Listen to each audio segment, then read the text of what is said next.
조국혁신당 대표 조국입니다. 저는 오늘 제7공화국으로 진입하기 위한 10번째 헌법 개정을 촉구하기 위해 이 자리에 섰습니다. 국민 여러분과 의원님들께 우리의 미래를 향한 담대한 여정을 제안합니다.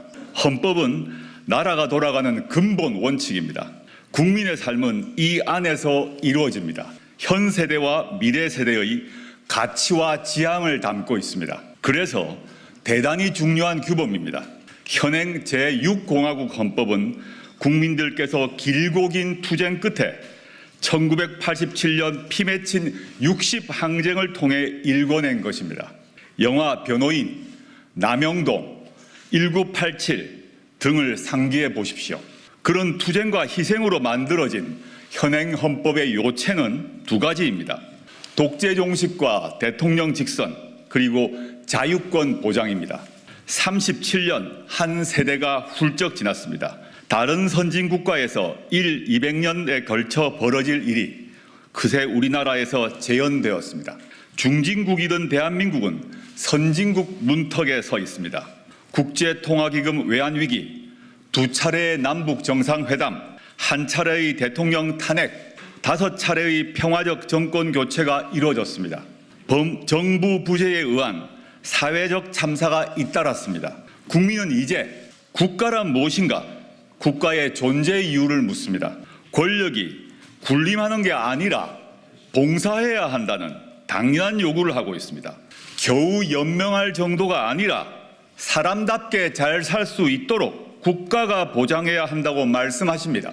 이는 국가가 베푸는 시혜가 아니라 국민의 기본적 권리이어야 합니다. 이에 저는 22대 국회에 개헌특별위원회를 설치하자고 제안합니다. 개헌특위에서는 제7공화국 헌법을 논의하게 될 것입니다. 조국혁신당은 개헌안에 담고 싶은 것도 많고 준비도 충분히 했습니다. 그러나 조국혁신당은 오늘 제7공화국 개헌에 반드시 담아야 할 최소한의 개정사항 7가지를 다음과 같이 제시합니다. 첫째, 부마민주항쟁, 5.18 민주화운동, 60 민주항쟁을 헌법 전문에 수록합니다. 현행 헌법 전문은 3.1운동으로 건립된 대한민국 임시정부의 법통과 불의에 항거한 4.19 민주이념을 계승한다고 되어 있습니다. 이에 더하여 부마, 5.18, 60 정신의 계승을 헌법에 수록하는 일은 지극히 당연한 일입니다. 이들 운동과 항쟁은 정치적으로는 물론 법률적으로도 복권되어 국민의 마음에 뿌리 내린 바 있습니다. 7공화국 헌법 전문에 유구한 역사와 전통에 빛나는 우리 대한국민은 3.1운동으로 건립된 대한민국 임시정부의 법통과 불의에 항거한 4.19 혁명, 부마민주항쟁과 5.18 민주화운동, 60 항쟁의 민주 이념을 계승하고 라고 새겨야 합니다. 두 번째, 수도는 법률로 정한다는 조항을 신설합니다. 현행 헌법에는 수도 규정이 없습니다. 그러자 서울이 대한민국 수도인 것은 관습헌법이라고 헌법재판소가 결정했습니다. 이 때문에 지방 분권과 자치 발전을 위해 수도를 이전하려는 노력이 좌절됐습니다. 현재 지방 공동화를 넘어 지방 소멸 위기론이 나오는 지경입니다. 헌법에 새 규정을 넣어 법률로 이를 정하면 수도를 온전히 이전할 수 있게 됩니다. 세 번째, 대통령 5년 단임제를 4년 중임제로 바꿉니다. 1987년 헌법이 대통령 단임제를 채택한 이유는 딱 하나입니다. 독재 정권의 장기 집권을 막기 위해서였습니다. 대한민국은 이제 평화적 정권 교체가 자연스러운 나라가 됐습니다. 국민 역량을 믿고 대통령 중임제를 채택할 시점이 됐습니다. 책임 정치를 구현하고 국정의 연속성과 일관성을 강화하기 위해 중임제로 바꿔야 합니다. 그리하여 현행 대통령의 임기는 5년으로 하며 중임할 수 없다를 대통령의 임기는 4년으로 하되 연이어 선출되는 경우만 한 번 중임할 수 있다로 바꿔야 합니다. 개헌을 위한 국민투표를 2026년 6월 3일로 예정된 지방선거 전에 할지 지방선거와 함께 실시할지는 개헌특위에서 논의하면 됩니다. 혁신당은 가능한 다음 지방선거 전에 국민투표를 실시하고 대통령 선거를 지방선거 때 함께 실시할 것을 요구합니다. 대선과 지방선거 시기를 맞춰 전국 단위 선거 횟수를 줄이면 그만큼 국력 낭비를 막을 수 있을 것입니다. 이를 위해 부칙 조항을 두어 현직 대통령 재임 기간을 조정할 수 있을 것입니다. 네 번째, 검사의 영장 신청권을 삭제합니다. 현행 헌법에 영장은 검사의 신청에 따라 법관이 발부하게 되어 있습니다. 검찰청은 법무부 외청에 불과하지만 준사법기관을 참칭하며 사실상 무소불위의 기소 권력을 누립니다. 통제도 거의 받지 않습니다. 해외에서도 일부 독재국가를 빼고 이처럼 강한 권능을 가진 검찰은 없습니다. 이로 인한 폐해는 자의적 수사와 기소권 남용을 넘어 검찰 독재 정권의 탄생으로 이어졌습니다. 이에 영장 신청권을 헌법에서 삭제하고 신청 주체를 법률로 정하도록 합니다. 현행 12조 3항과 16조의 검사의 신청에 의하여를 각각 고쳐 체포 구속이나 압수수색을 할 때는 적법한 절차에 따라 청구되고 법관이 발부한 영장을 제시하여야 한다와 사실 이에 더하여 현행 헌법 89조 16호에는 검찰총장이란 단어가 들어 있습니다.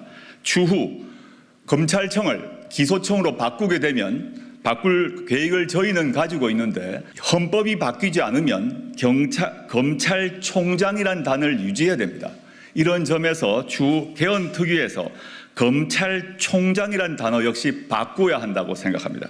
다섯 번째, 사회권을 강화하는 일반 조항을 신설합니다. 인간다운 생활을 할 권리 보장 내용이 그것입니다. 사회권은 이미 헌법에 규정되어 있습니다. 근로권, 교육권, 환경권, 복지권 등입니다.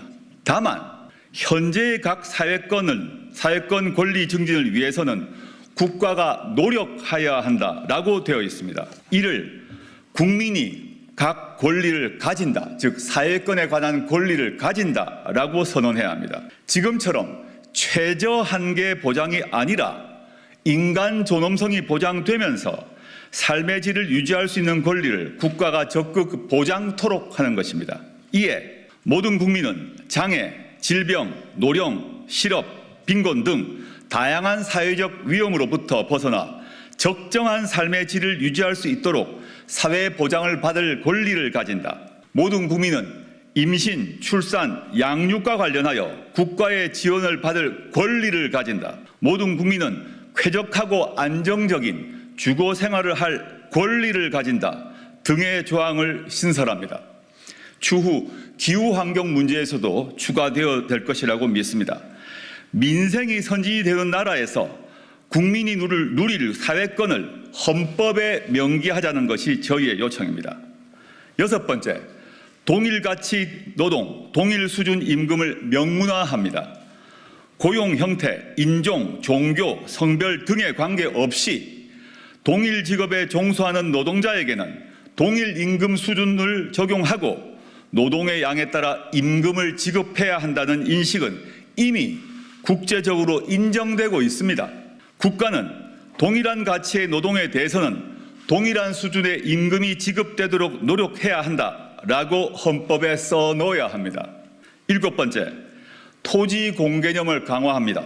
경제 질서와 관련해 불평등과 불공정을 고치기 위해서입니다. 부동산이 투기의 대상이 되었고 부의 대물림이 강화되고 있습니다. 청년들은 집 문제로 좌절합니다. 결혼을 포기해야 할 처지입니다. 그대로 둘 수 없습니다. 국가는 토지의 공공성과 합리적 사용을 위하여 필요한 경우에 한하여 특별한 제한을 하거나 의무를 부과할 수 있다라고 토지 공개념의 내용을 헌법에 분명히 할 필요가 있습니다. 지난 한 세대 동안 대한민국과 대한국민의 역량은 넉넉히 입증되었습니다. 현행 헌법보다 국민의 권리를 더 인정하고 국가가 국민을 더 지원하도록 규율하는 헌법을 가질 자격이 충분합니다. 이에 더해 현재가 아닌 미래 세대를 위해서 우리가 나아갈 방향에 대해 밝혀야 합니다. 그러기 위해서 우리의 정치적 상상력을 최대치까지 뻗어보자고 요청합니다.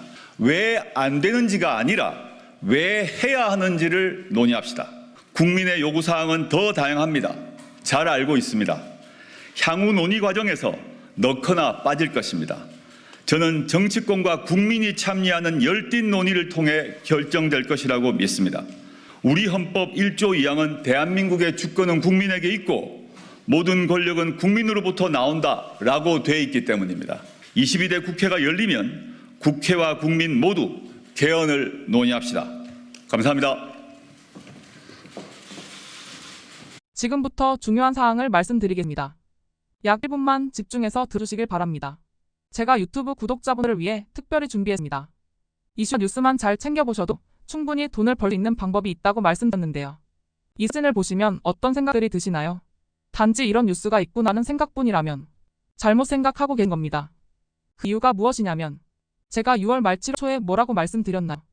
지금은 바이오에 관심을 가져야 한다라 분명히 계속 말씀을 드리고 투자 쪽으로도 생각을 해봐야 한다고 말씀드렸습니다. 이런 유튜브 영상 썸네일을 많이 보셨을 텐데요.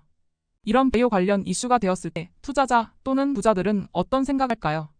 바이오 관련해서 이슈가 많이 발생하고 있으니 바이오 관련주가 무엇이 있는지, 어떤 종목이 가장 좋을지, 어디 투자를 해야 돈이 몰릴 수 있는지 자연스럽게 생각한다고 말씀드렸습니다. 그 이유는 바로 이슈가 곧 돈으로 이어지고 그 이슈가 나에게 돈을 벌어준다는 경험적 확신이 있기 때문입니다. 지난번에도 유튜브 구독자분들과 함께하는 주식으로 수익 내기 프로젝트를 진행했었는데요. 당연히 100% 무료로 진행했고 이 사진을 보시면 아시겠지만 구독이라는 문자 메시지를 남겨주시는 모든 시청자분들께 이렇게 바이오 관련주 중에 가장 급등할 확률이 높은 한 종목을 알려드렸습니다. 사진을 보시면 아시겠지만 6월 말 라파스를 추천드렸는데요. 정확히 얼마에 매수하고 어떤 종목을 사야 하는지, 어느 지점에서 팔아야 하는지 이런 부분들까지 여러분들에게 정확히 알려드렸습니다. 실제로 많은 분들이 수익을 보셨고 오른쪽 사진을 보시면 아시겠지만 6월 말 라파스를 소개해드리고 난 후 실제로 며칠이 지나지 않고 이렇게 주가가 2배 이상 급등하였습니다. 지난번과 똑같이 문자 메시지로 구독이라고 보내주시면 이번에 이슈가 되고 있는 주식 중에 앞으로 대장구시를 하면서 주가가 가장 꽤 상승할 종목을 시청자분들에게 문자 메시지로 종목명과 사고자 하는 시점을 모두 알려드리겠습니다. 그래서 이 영상을 보시고 계신 시청자분들에게 이번 종목이 궁금하다 하시는 분들은 남녀노소 시간대 상관없이 이렇게 상단에 제 번호를 항상 남겨놓고 있습니다. 제 전화번호 010-5638-2209로 구독이라는 문자 메시지를 보내주면 됩니다. 저는 다른 것을 바라는 게 단 한 가지도 없습니다. 여러분들이 저로 인해 수익을 보셨다면 구독과 좋아요 한 번씩만 부탁드립니다.